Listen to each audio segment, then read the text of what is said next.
Instant de motivation avec Cyril Bogico. Chers amis, il y a quelque chose que peu de gens savent sur l'homme. Ce n'est pas l'échec qui le détruit vraiment. Ce n'est pas la pauvreté ni la maladie, ni même la solitude qui le détruisent. Ce qui détruit l'homme, c'est le regard des autres sur son échec.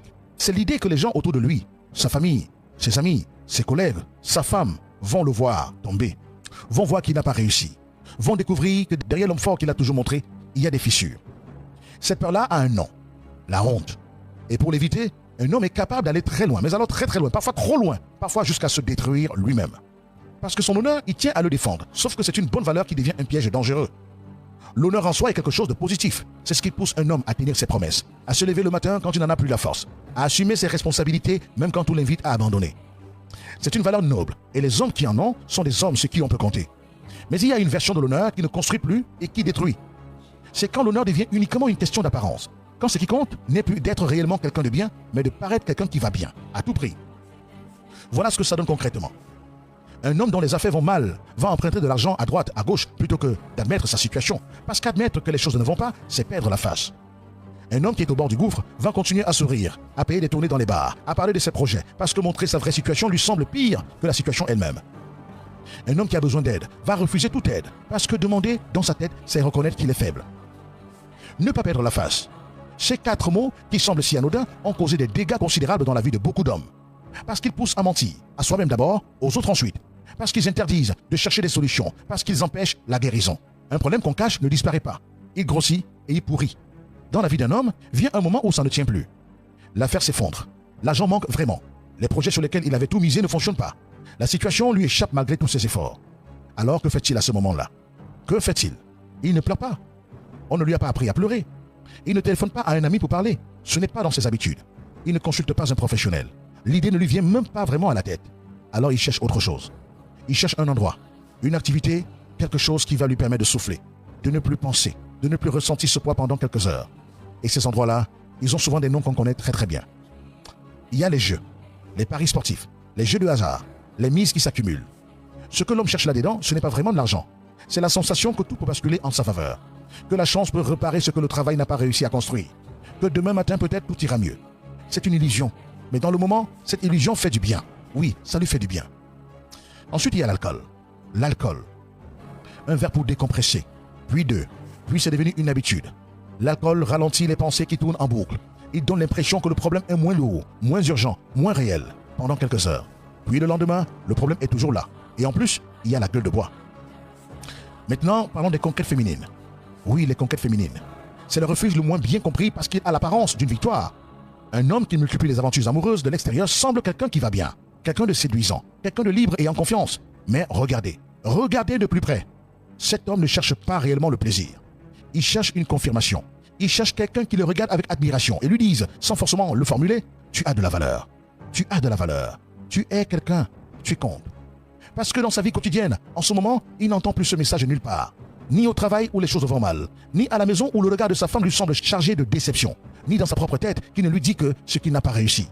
Alors il va chercher cette validation ailleurs, dans des bras qui ne le connaissent pas vraiment, dans des moments sans suite. Et une fois le moment passé, il se retrouve exactement là où il était, vide, seul, avec ses problèmes, parfois même plus mal qu'avant, parce que maintenant il a ajouté la culpabilité à tout le reste.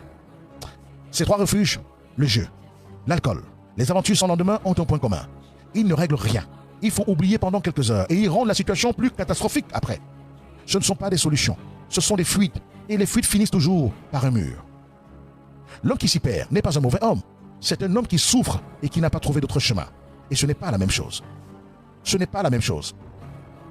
Alors femme, vous avez le pouvoir. Plus de pouvoir que vous ne le croyez. Et voici donc quelque chose d'important que je vais vous dire. Et que vous devez bien comprendre. Ce n'est pas un reproche. Ce n'est pas une accusation. C'est simplement une réalité que les faits confirment.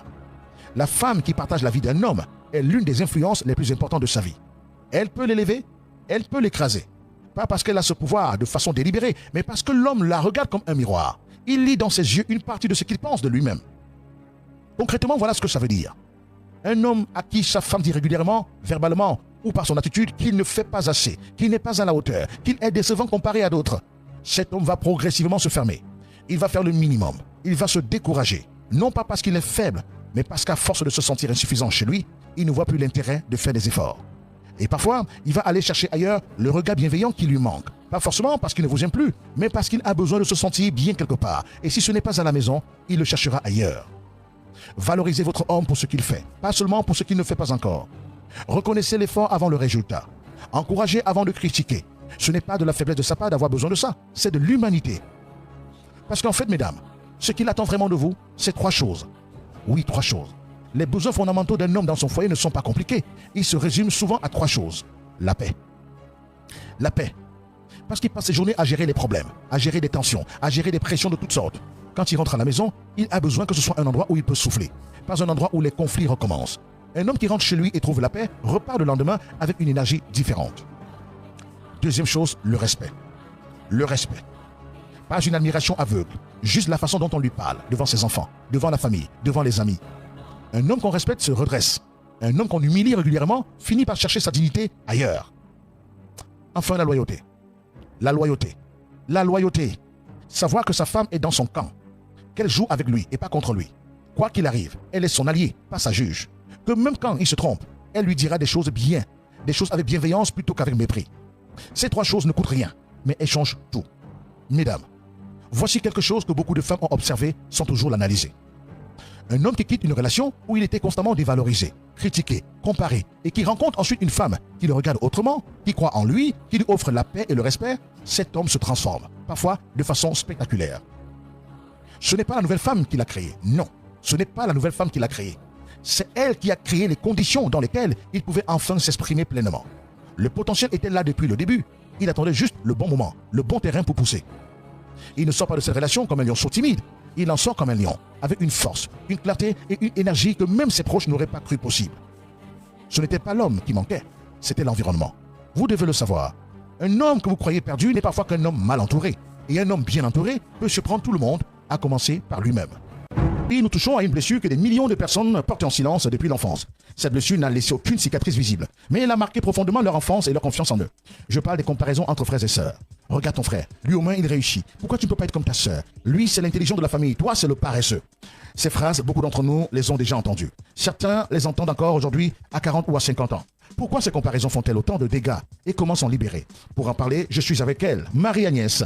Marie-Agnès Sagné, bonjour. Bonjour Cyril et bonjour à tous les auditeurs de Radio Balafon. Marie-Agnès, au Cameroun et dans beaucoup de familles africaines, comparer les enfants entre eux semble presque naturel. Les parents le font souvent sans même s'en rendre compte. Pourquoi cette habitude est-elle si ancrée chez nous? Parce que dans notre culture, la réussite de l'enfant est le miroir de la famille. Quand un enfant réussit bien à l'école, c'est la fierté de toute la maison. Quand un enfant a des difficultés, les parents ressentent une pression énorme. La pression du quartier, la pression de la famille élargie, la pression du village. Alors pour motiver l'enfant qui a des difficultés, le parent utilise l'outil qu'il connaît le mieux, la comparaison. Il pense que dire « regarde ton frère » va créer une émulation, que l'enfant va se réveiller, travailler plus dur, rattraper l'autre. Mais dans la réalité, c'est le contraire qui se produit. Alors qu'est-ce que l'enfant reçoit réellement quand il entend cette comparaison? Il reçoit un message très clair. Tu n'es pas assez bien tel que tu es inférieur à ton frère ou ta sœur, et le parent ne mesure pas la violence de ce message parce qu'il ne l'a pas formulé ainsi dans sa tête. Mais l'enfant, lui, ne retient pas l'intention, il retient la douleur. Et cette douleur s'installe profondément. L'enfant commence à croire qu'il ne mérite pas l'amour de ses parents tel qu'il est, il développe un besoin permanent de prouver qu'il a de la valeur.